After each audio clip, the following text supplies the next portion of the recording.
dog in the trunk. I'm back. Rhodes Rants on Star Wars. Good God. The J.J. Abrams thing has went nuts. Hashtag release the J.J. cut was trending. But the most... The greatest thing about this, it was picked up by Newsweek and NBC News. The release the JJ cut hashtag was reported on by both major news outlets.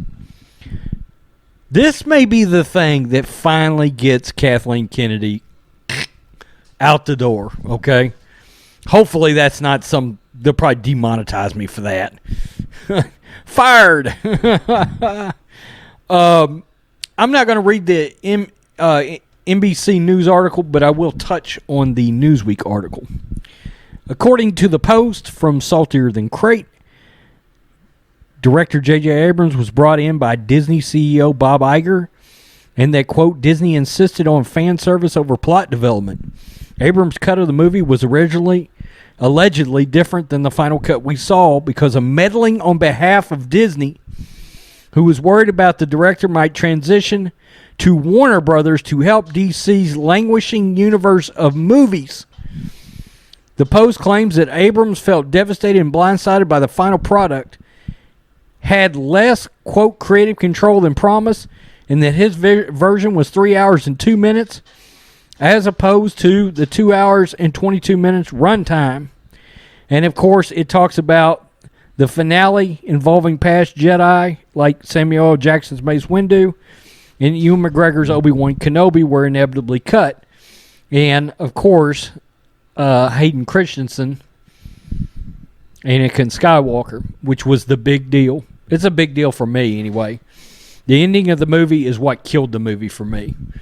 Okay? Not having Anakin involved in the demise of Palpatine is unforgivable.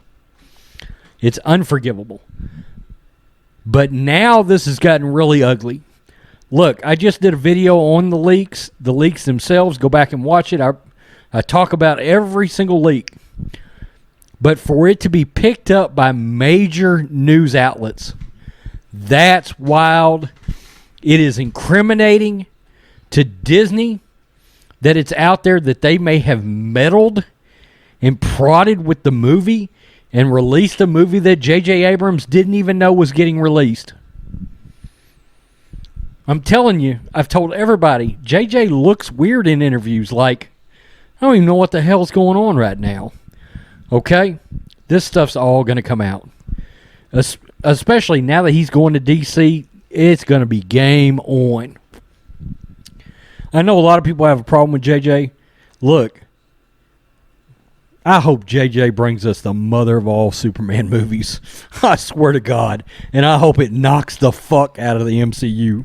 I really do. After seeing all this and finding out that Kathleen Kennedy and Lucasfilm was so heavily involved with The Force Awakens, now this movie, we don't even know what kind of movie J.J. Abrams could have made out of Star Wars. Do we even know anymore? Because we found out he was told he was going to have all this creative freedom with TFA. Then we find out, nope, that wasn't the case. Kathleen Kennedy and Carrie Hart were involved in that.